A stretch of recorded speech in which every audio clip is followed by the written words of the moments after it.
What's going on, YouTube? Man, we're back at another episode. So today, the main thing we're going to be focused on today is your boy got a new listing. All right, new listing. So we got it from our prospecting calls. So y'all remember from my previous videos, I hired an ISA, which is an inside sales agent, and she's almost like my assistant, and she'll make calls for me on a daily basis from 8 to 5 p.m. So she's been doing a number of calls, calling expireds for sale by owner, for rent by owner. I spoke to him on the phone about maybe 2 days ago, had great conversation over the phone, great chemistry over the phone. So hopefully everything translates into real life and things go well with this listing appointment. Now this is gonna be over in Louisville, the Colony area. And funny enough, I used to stay there when I first moved to Dallas, 2018, when I left Tucson, Arizona. Man, that was the first place I went to. I was staying in an Airbnb. I didn't want to fully commit to a long-term lease at an apartment because I knew I wanted to buy a house. I didn't want to keep wasting money on rent. And so, you know, I saw the opportunity for Airbnb. I reached out to them. Even though you're not supposed to do it, but we agreed on terms off the platform. And I want to say I was paying them around $700 a month while I was figuring out my housing situation so I can buy a house before I move out here. Hold on, I got a call coming. Hello, this is David. Hey, David, Joy calling from Tower Club, Dallas. How are you? Hey, I'm doing good. And yourself? Doing well. Calling, wanted to confirm your registration for the fashion show tomorrow. Tomorrow evening at 7, right? So the marketplace will open at 6 p.m. and then we're going to start ushering people into the fashion show at 6:45. And we ask that everyone be in their seats by 7 p.m. for the show to start on time. Yeah, I'll still be there. I'll still be available. Okay, sounds good. All right, appreciate it, man. All right, then. Yes, have a good one. Bye. So yeah, that was the country club that I'm in. I'm going to like a little fashion show just to kind of get out there, network, meet people. So going back to what I was talking about, so we met to terms off the platform, agreed to about $700 a month. And then while I was inside the Airbnb, I was home shopping, trying to find a house, had a realtor represent me because at the time I wasn't licensed. And I found my property in Garland, and it's been up ever since. So yeah, so going back to my old stomping ground, so I know the area pretty well. I know the things that are around there. There's a lot of things that are coming over there. So I think this is gonna be a really successful listing if I'm given an opportunity to list it. So I think that'll be a great opportunity. The school district in Louisville is pretty good. There's a lot of new things coming over there. And on top of that, with the listing, there's not a lot of competition over there as well. As far as within a 1 to 2 mile radius, there's no active listings right now. And all the listings that have been sold were around the price that he wants. So hopefully you're gonna get all that situated. I'm not gonna disclose the price, the address, or anything like that on this video. Hopefully I'll have a separate video where I'll be showcasing the property to you guys, and hopefully y'all have somebody ready to buy it. So I'm just gonna take y'all along with me. And first we're gonna go to one of my old listings. So the landlord ended up finding a tenant to rent the property out. This is the landlord client. So initially he wanted to sell the property, but we couldn't find a buyer for it. Well, we did find a buyer for it, but it didn't mesh, it didn't work. But we were able to find a tenant for him, so he has a tenant in there, and so he's pulling his house off the market. So we're gonna go pick up our listing supplies and then take them over to our new listing. Hopefully everything goes well. Right now the time is 1:16. Our meeting with the client is at 3:30. So I'm driving around 40 minutes to Fort Worth right now, and then I'm gonna be heading over to Louisville shortly after. So I should be there on time, at least by 3 o'clock. I should be there, which will give me time to settle in, prepare, and then get ready to put on a show. So everything should be good. Hope everybody's doing well. What else do I need to talk about? Updates. It's been a while since I gave y'all an update, so we'll do a quick update. Island Homes client, everything is good. Elections have been done. They started the build process, but they're all selections have been made, so we're good to go from there. That was the most recent video that I made for the design studio. So they're the ones that invited me to their design center appointment. And I kind of picked up a couple of things from there that I can pass on to my other clients. So I thought that was pretty good. That was number one. Number two, we had a client up in Salina that's building his custom home with Grand Homes. They're still building the home now. I haven't gotten much of an update from the builder. I'm not sure why. I've texted her a couple times. Haven't received a response. I'm gonna hit her up again and see what's going on. I know he's working on his credit, so everything should be good on that front. All right, so next we're gonna talk about the McKinney client. So if y'all remember from the previous episode, the McKinney client, she was having some issues with her financial profile. Not gonna get into too much details, but it had to do with her debt to income ratio, reserves in her account, and what else? Reserves and her credit score. So all three factors played a part in their decision, and they ended up denying her. So what I went to go do was I got her pre-approved with my mom. My mom was able to get her approved, and so now my job is to see if we can still retain those incentives that the builder was going to give us, despite going with an outside lender, because most builders will not give you the incentive if you decide to choose with an outside lender. But in this scenario, when they got rejected by the builder's lender, and I'm able to find somebody that's able to do it for her, she shouldn't be penalized for that. But overall, she really likes the home. We're looking at a move-in date of around June 11th, or close date of June 11th. So hopefully that. Yeah, I have a couple of investor clients that reached out to me, and then I have the client that's coming from Houston, selling his home. He's going to be looking at an $800,000 home in Prosper. So I'll probably, include y'all on those updates. Everything looks pretty certain. I think he really likes me. Oh, I do have one new story to tell y'all.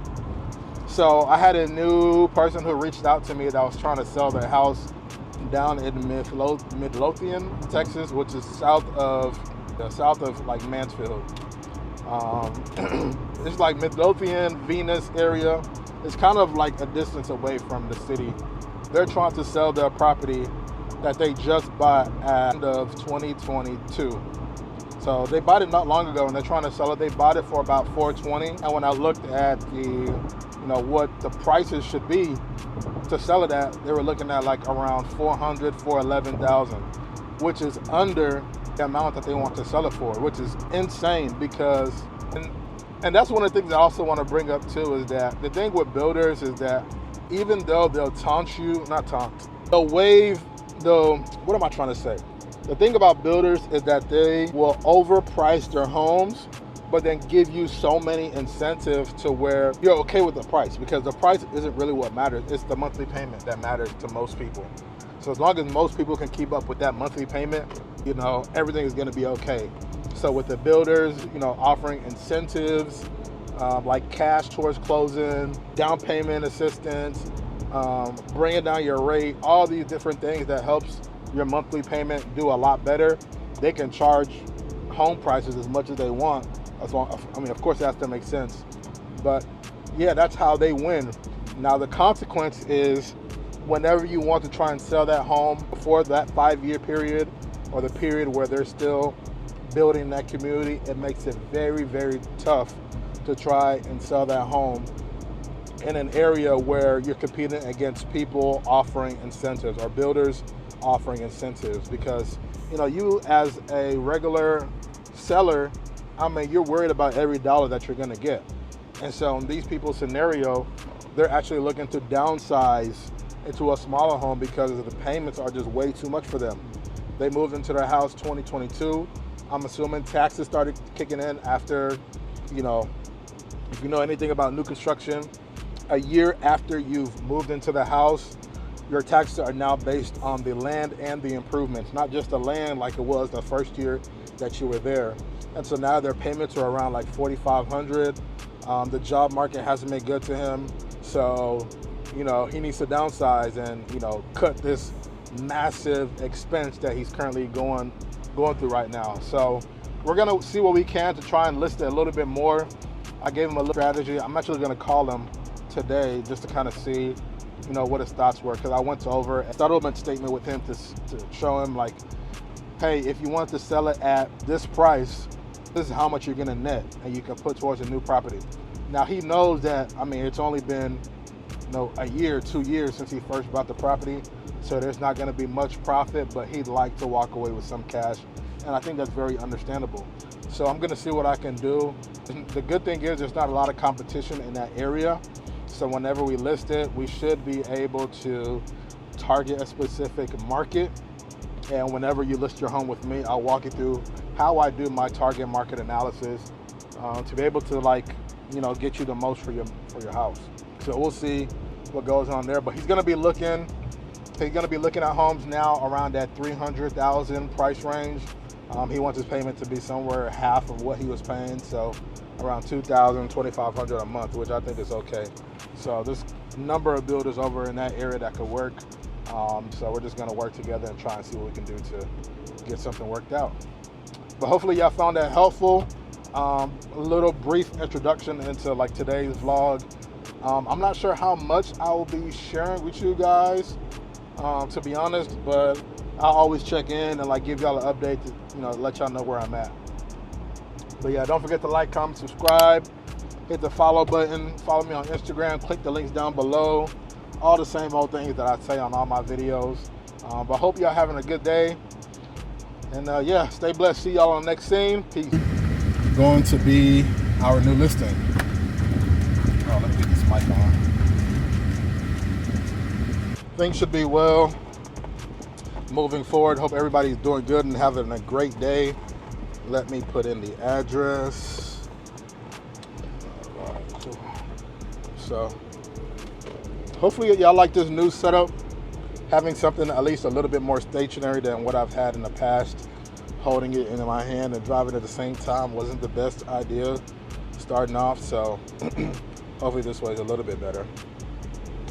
So let's go. 40-minute drive, should be there by 2:45, which is 45 minutes early. So we'll probably just find a space to get some work done in the meantime, and then we'll head over to the listing. Good afternoon, good afternoon, good afternoon. My name is David. I'm a real estate agent in the Dallas-Fort Worth area, doing deals all across Texas. So if you have any needs, feel free to reach out to me. Today, we've just now picked up one of our listing signs from our old property, or not old property, but one of our other clients. Let me spit this gum out. So we had a previous listing that just got leased in Fort Worth.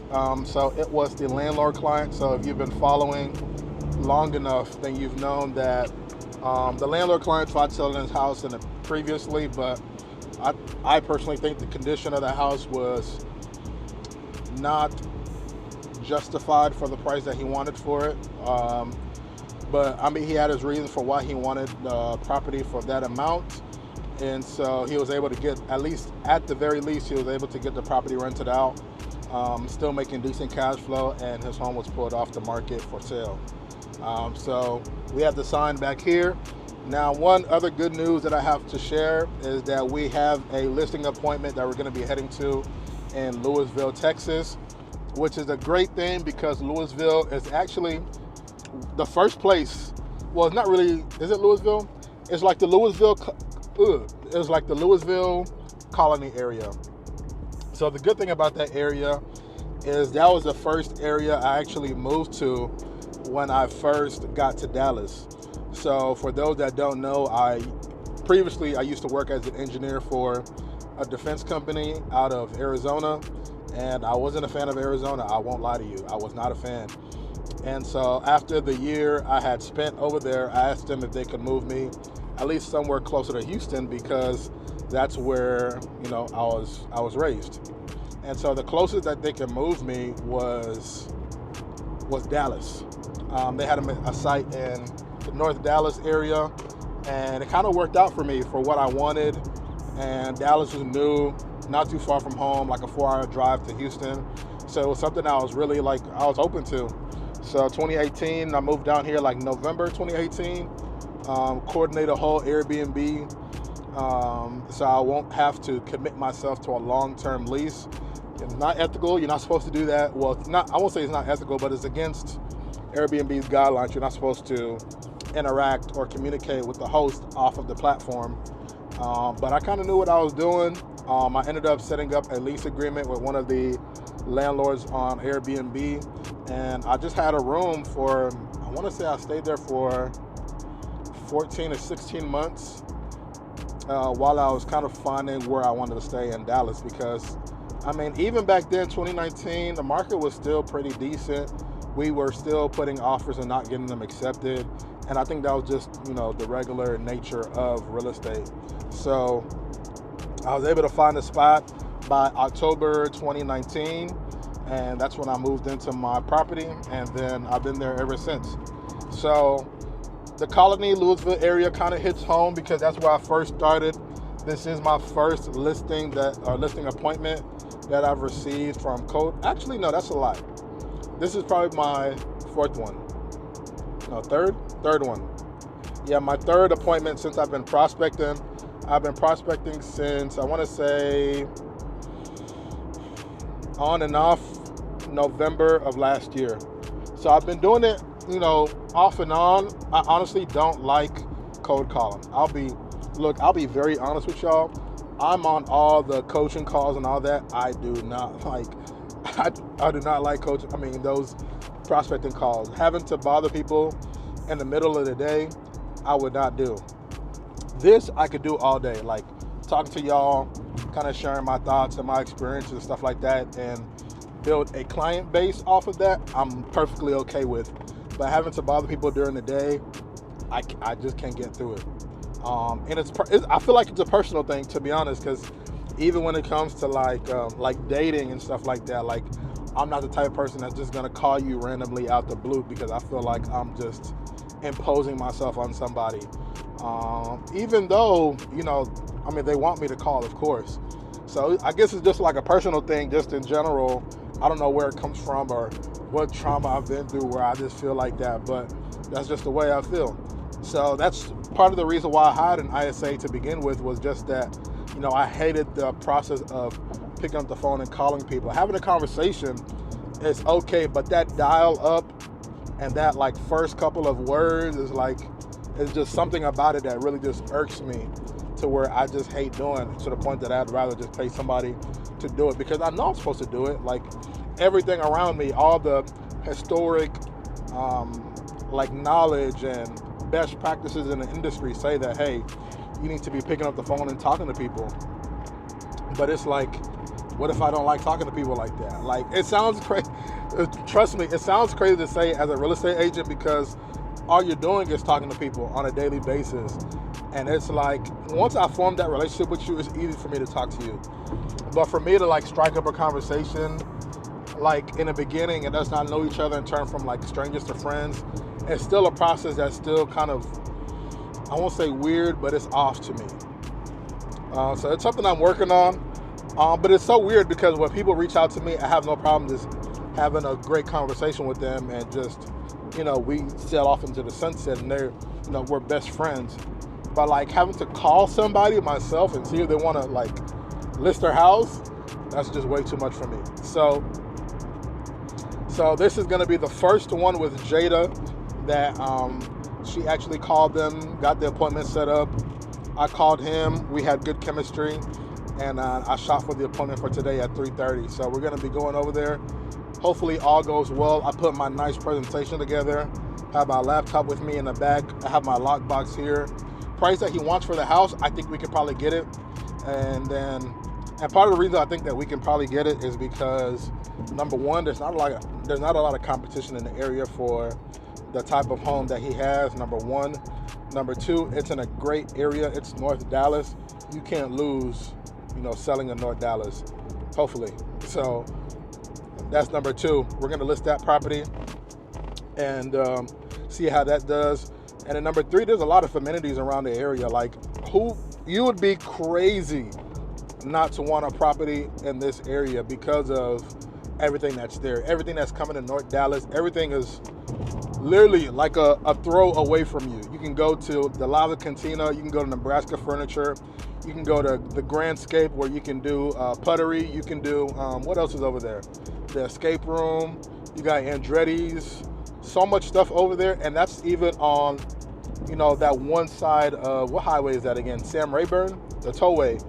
That's on one side of the Sam Rayburn tollway. On the other side, you have the Cowboys practice facility, so you have the Cowboys Club, and then you also have the Star, where you could, there's tons of restaurants around the whole practice area, and you can drink, have fun, go out, go to the club, all in that area.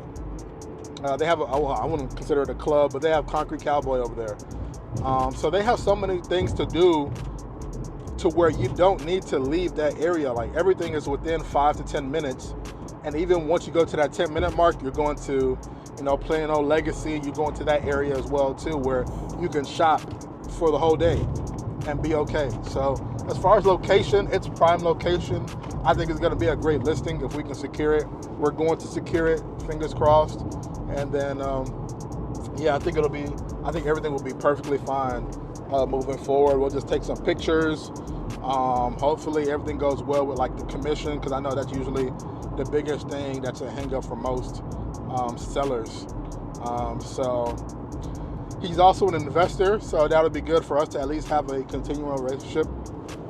So what I typically do is, you know, if it's to the point to where he's actively buying in real estate, you know, sometimes I'll play around with the commission to see, you know, if we can make a deal work or more than one deal work, just to foster that relationship.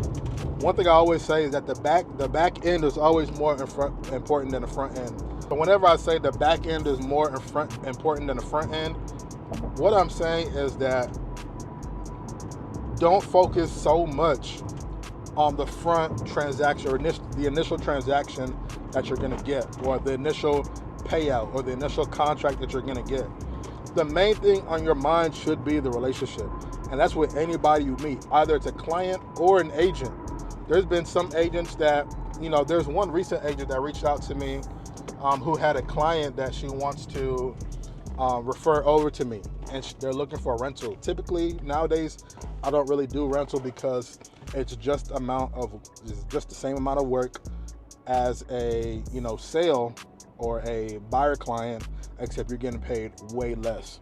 So a lot of times, as far as like my use of time, I'm better off working with all my buyer clients and making sure that they're good before working with a rental client. But knowing that, I still took the client only to foster that relationship with that realtor, because who knows what other clients they may have in the future. So I'm okay with spending a little bit more time, because time is also money as well too, because the time that I'm spending showing that client properties or talking to them on the phone, whatever the case may be, I could be working on somebody else.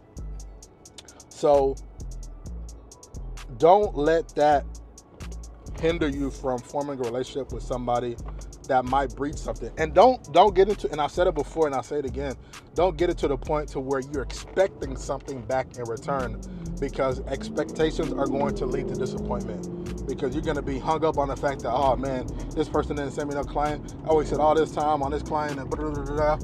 No, you're not supposed to think like that. You got to think of it as it was an opportunity and the network that you're building. Every network that you meet, every person that you meet, it isn't going to be that $1 million client or whatever the case may be. Just because you go to a networking event doesn't mean that you're going to leave with deals and all these types of transactions and stuff like that. You just got to, the way I see it, you just got to have faith in the process. That's what we're here for. All the interviews I've been watching where people will talk about like how they got to where they are, a lot of them relish on the fact that you just have to enjoy the process. Like, enjoy the process of documenting yourself and seeing how things are going to go, and not really knowing what the future is going to look like. Like, I'm going to this listing appointment and I'm recording the process. Like right now, I don't know if I'm getting the listing. Like, he could say, hey, I want to interview other realtors, or the commission you're charging is too much. It could be any reason that he decides not to do it. But I'm still being transparent with you guys, and I'm being, you know, opening my book of business to you guys to show you, like, this is what the day in the life is like. This is, you know, there is a lot of uncertainty. We don't know what's going to happen. So it's like, enjoy that process, like, of not really knowing. Like, I don't know if y'all have watched Undercover Billionaire with Grant Cardone, where basically Grant Cardone was put in a city, I think it was in Colorado, and he had to start off with, I forgot how much they gave him. Was it like $1,000? But basically they gave him like not much money to start off from scratch. He couldn't use his name. He couldn't use his face. Like they changed his, like how he looked and everything like that. And he had to build $1 million business off of everything that he knew inside his head. Which is kind of crazy when you think about it. Like, I think he had 3 months to do it. This is also during the time of COVID. I really recommend y'all watching it.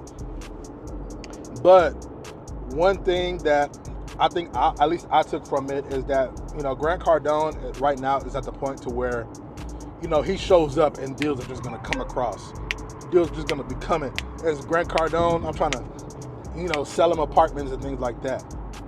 But it's like what I saw in that Undercover Billionaire process, or that Undercover Billionaire show, was the process that he went through to get to that point, which I thought was kind of cool. Like, just like seeing him, how he's working with people, he's bringing new ideas, he's very passionate about what he does, all to build this business, all towards this goal. And I feel like people like that. People like falling in love with the process and how'd you get that and how'd you do this and how'd you do that, and walking you through. That's why I started this whole YouTube thing in the first place, was just to kind of document my process. And if it inspires somebody to do the same thing, or, you know, somebody wants to follow the same, you know, footsteps, or you need maybe just a little bit of guidance, like you're stuck somewhere in your business and you don't know where to pivot, and it's like, okay, well, what did this guy do? And hopefully giving y'all some tips that I did that might change the trajectory of your own business as well too. So I really hope that y'all get that type of information from, like, the type of content that I put out. I'm still working on how I want to, like, perfect what I'm talking about and the message that I want to come across, but I want to be able to inspire other business owners, entrepreneurs, people who are looking to buy houses. Like I said it before, I say it again, I don't even know my audience right now. Like, I feel like for the most part my audience is probably like my friends and my family and stuff like that. But I'm curious as to, like, where my channel is going to start going more towards. Like, the home tours are easy to do, the vlogs are easy to do, but they both cater to different audiences. So, I mean, at least from what I'm thinking in my head, but because I don't know if somebody who was looking at a house, would they be interested in the day in the life of a realtor? I don't know. That's interesting. But enough yapping. All right, guys, so I had to stop by, get some Chick-fil-A. I also had to use the restroom too. That's the main reason why I stopped by, but I just didn't want to come pee and then just leave. You can't do that. So, got me an 8-count nugget and a diet lemonade, and we have about 30 minutes till it's showtime.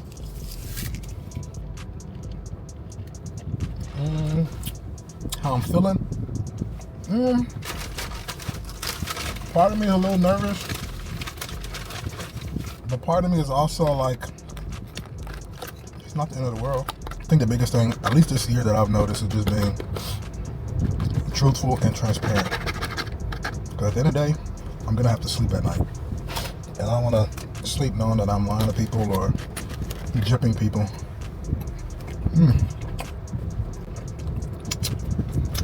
This chicken nugget is great.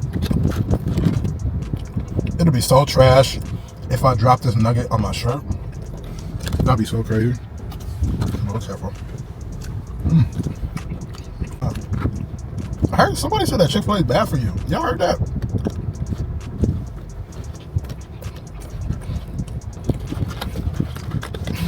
The Chick-fil-A is bad. What tastes good? Well, it's always the bad food that's good for you. No, it's always the good food that's trash, never open, overcharging. But the bad food for you, they always open. It always tastes good. Don't y'all be hating that? Like, you don't want to eat healthy, but Subway closed at like 9 p.m. whereas McDonald's, they open 24/7. All right, what's going on? So the time is 3:35. Client just texted me, or prospect just texted me that he's still on the way. He's not too far away, so just yeah, we'll see how it goes. All right, what's going on, YouTube? We're back at it. So the listing appointment went well today. I think it went pretty well. We didn't get our listing agreement signed. He still wants to think about kind of his options and kind of wants to weigh things out, which is expected for somebody who's a landlord, because you're also thinking of the idea of renting the property out, but then also, netting the money that you like from the deal. So after running the numbers, he nets somewhere around $200,000 from that deal, which we were talking about, possibly putting it towards another investment property and doing it. But yeah, we talked about possibly using the money for other transactions that he's looking to do as well too. So we spoke at length. Like, the time now is like 5:30. I got there at like 3:30. Excuse me. So we talked for quite some time. Honestly, I'm not sure if that's a good thing or a bad thing, because I find that a lot of times people will just take information from you and never talk to you again. So that happens sometimes, but I think we had pretty good, genuine conversation. He's African as well too, so we connected on that level. And I think, I don't know, I'm naturally a transparent person. I don't find any reason to lie or hide information from anybody. And I do that to a fault, to where, I give so much information that maybe they don't need me anymore. But I think of it in a sense of, I give you so much information, imagine what I haven't given you. Like, think about how crazy that is. I've given you so much information, but what about the stuff that you may not know that I know? So we spoke at length. I think we had a great conversation. We started off talking about like my history, not my history, but like kind of like my background. When I first met him, he was a little bit late, about 15 minutes late. And at that time, I was on the phone with another client confirming a deal. So the McKinney client was able to get money or incentives for using my mom as a lender, which is a great news. And then on top of that, we negotiated her not having to bring $10,000 as earnest deposit or earnest money. She's only gonna have to bring $5,000. So I'm probably gonna see, even though she's ecstatic, I'm still gonna see if we can push one more time to see if we can get like 15K. So I'm gonna send an email over to the sales consultant to see what we can do to get them a little bit more money. But if not, I mean, she's already excited. This will just be, cherry on top. So yes, I called her with some good news. So we're good on that end. But when I met with this client, the listing client, we'll call him, what do we want to call him? The colony client? Colony client. Does that roll off the tongue? Colony client? Oh yeah.